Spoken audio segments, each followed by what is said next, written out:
श्रीमद् भगवत गीता में दुनिया का हर परेशानियों का हल है।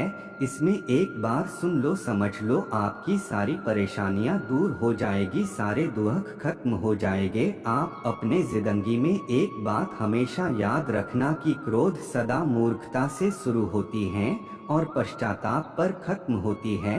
यह बात हमेशा याद रखना अपने जिंदगी में, चाहे कुछ भी हो जाए। आइए जानते हैं श्रीमद्भागवत गीता के उन खास बातों को जो आपको जानना जरूरी है।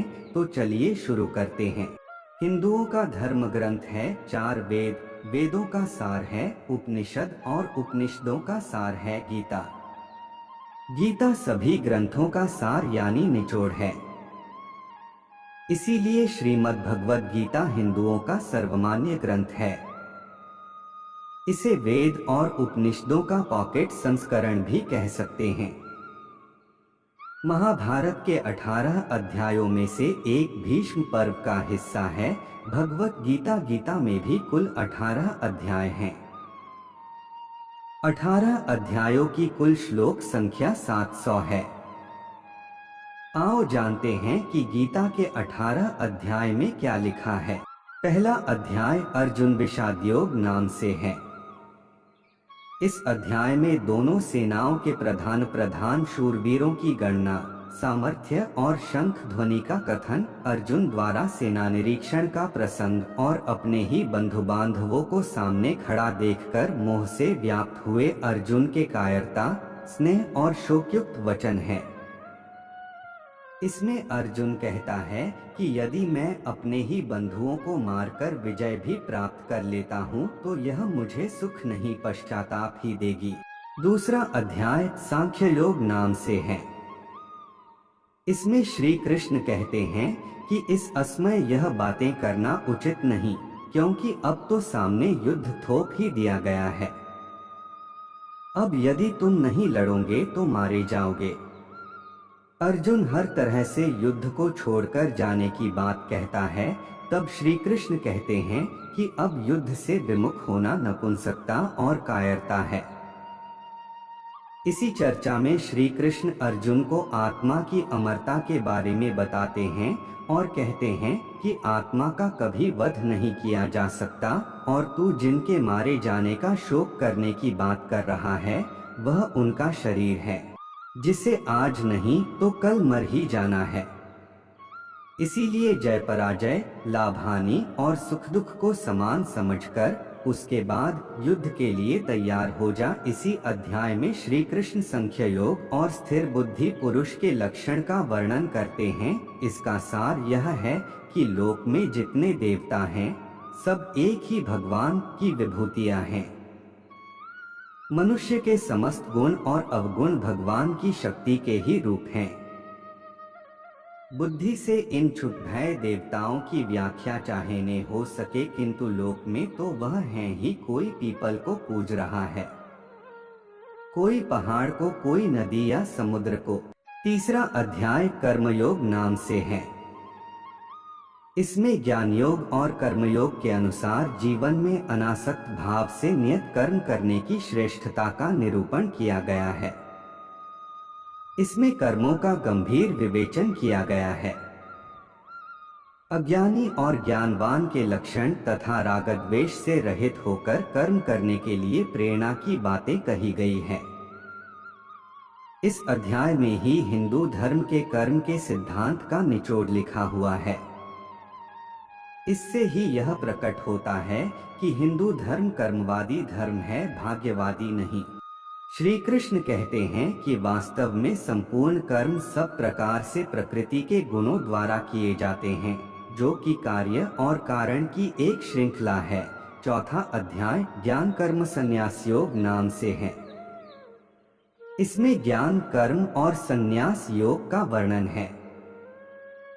सगुण भगवान का प्रभाव और कर्मयोग का विषय, योगी महात्मा पुरुषों के आचरण और उनकी महिमा, फल सहित पृथक पृथक यज्ञों का कथन और ज्ञान की महिमा का वर्णन किया गया है। पांचवा अध्याय कर्म संन्यास योग नाम से है। इसमें सांख्य योग और कर्मयोग का निर्णय, सांख्ययोगी और कर्मयोगी के लक्षण और उनकी महिमा, ज्ञान योग का विषय और भक्ति सहित ध्यान योग का वर्णन किया गया है। उपरोक्त सभी योगों के वर्णन में अध्यात्म, ईश्वर, मोक्ष, आत्मा, धर्म, नियम आदि का वर्णन है, किसी भी प्रकार के युद्ध या युद्ध करने का नहीं। छठा अध्याय आत्मसंयम योग नाम से है। इसमें कर्मयोग का विषय और योगारूढ़ पुरुष के लक्षण, आत्मोद्धार के लिए प्रेरणा और भगवत प्राप्त पुरुष के लक्षण, विस्तार से ध्यान योग का वर्णन, मन के निग्रह का विषय, योगभ्रष्ट पुरुष की गति का विषय और ध्यान योगी की महिमा का वर्णन किया गया है। सातवां अध्याय ज्ञान विज्ञान योग नाम से है। इसमें विज्ञान सहित ज्ञान का विषय, संपूर्ण पदार्थों में कारण रूप से ईश्वर की व्यापकता का कथन, आसुरी स्वभाव वालों की निंदा और भगवत भक्तों की प्रशंसा, भगवान के प्रभाव और स्वरूप को न जानने वालों की निंदा और जानने वालों की महिमा का वर्णन किया गया है। आठवां अध्याय अक्षर ब्रह्म योग नाम से है। इसमें ब्रह्मा, अध्यात्म और कर्मादि के विषय में अर्जुन के 7 प्रश्न और श्री कृष्ण के द्वारा दिए गए उनके उत्तर है। भक्ति योग का विषय और शुक्ल एवं कृष्ण मार्ग के रहस्य का वर्णन है। 9वां अध्याय राजविद्या राजगुह्य योग नाम से है। इसमें प्रभाव सहित ज्ञान का विषय है। इसमें जगत का ईश्वर से संबंध और प्रकृति तत्वों की चर्चा है। इसमें जगत की उत्पत्ति का विषय, भगवान का तिरस्कार करने वाले आसुरी प्रकृति वालों की निंदा और दैवी प्रकृति वालों के भगवत भजन का प्रकार, सर्वात्म रूप से प्रभाव सहित भगवान के स्वरूप का वर्णन, सकाम और निष्काम उपासना का फल और निष्काम भगवत भक्ति की महिमा का वर्णन है। 10वां अध्याय विभूति योग नाम से है। इसमें भगवान की विभूति और योग शक्ति का कथन तथा उनके जानने का फल और प्रभाव सहित भक्ति योग का कथन, अर्जुन द्वारा भगवान की स्तुति तथा विभूति और योग शक्ति को कहने के लिए प्रार्थना, भगवान द्वारा अपनी विभूतियों और योग शक्ति का वर्णन है। विभूति अर्थात सिद्धियां और शक्तियां। 11वां अध्याय विश्वरूप दर्शन योग नाम से है।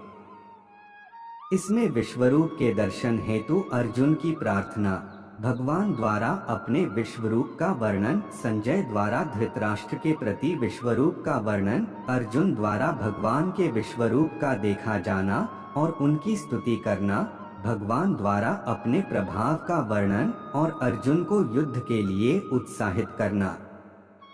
भयभीत हुए अर्जुन द्वारा भगवान की स्तुति और चतुर्भुज रूप का दर्शन कराने के लिए प्रार्थना, भगवान द्वारा अपने विश्वरूप के दर्शन की महिमा का कथन तथा चतुर्भुज रूप का दर्शन कराने के लिए प्रार्थना, भगवान द्वारा अपने विश्वरूप के दर्शन की महिमा का कथन तथा चतुर्भुज और सौम्य रूप का दिखाया जाना, बिना अनन्य भक्ति के चतुर्भुज रूप के दर्शन की दुर्लभता का और फल सहित अनन्य भक्ति का वर्णन है। 12वां अध्याय भक्ति योग नाम से है। इसमें साकार और निराकार के उपासकों की उत्तमता का निर्णय और भगवत प्राप्ति के उपाय का वर्णन है और इसमें भगवत प्राप्त पुरुषों के लक्षण बताए गए हैं। 13वां अध्याय क्षेत्र क्षेत्रज्ञ विभाग योग नाम से है। इसमें ज्ञान सहित क्षेत्र क्षेत्रज्ञ के विषय का वर्णन है और ज्ञान सहित प्रकृति पुरुष के विषय का विशद वर्णन किया गया है। अर्थात स्थिति, ज्ञान, आत्मा, परमात्मा और पंच तत्वों का रहस्यमय ज्ञान है। 14वां अध्याय गुणत्र विभाग योग नाम से है। इसमें ज्ञान की महिमा और प्रकृति पुरुष से जगत की उत्पत्ति का वर्णन है। सत, रज, तम तीनों गुणों का विषय का विशद विवेचन है। इसके अलावा भगवत प्राप्ति का उपाय और गुणातीत पुरुष के लक्षण बताए गए हैं। 15वां अध्याय पुरुषोत्तम योग नाम से है। इसमें संसार को उल्टे वृक्ष की तरह बताकर भगवत प्राप्ति के उपाय बताए गए हैं। इसमें जीवात्मा के विषय का विशद विवेचन और प्रभाव सहित परमेश्वर के स्वरूप का वर्णन किया गया है और इसमें क्षर, अक्षर, पुरुषोत्तम के विषय के भी विशद वर्णन है। 16वां अध्याय दैवासुर संपद विभाग योग नाम से है। इसमें फल सहित दैवी और आसुरी व्यक्ति और संपदा का कथन किया गया है। आसुरी संपदा वालों के लक्षण और उनकी अधोगति का वर्णन भी मिलेगा। इसके अलावा शास्त्र विपरीत आचरणों को त्यागने और शास्त्रानुकूल आचरणों के लिए प्रेरणा दी गई है। 17वां अध्याय श्रद्धात्रय विभाग योग नाम से है।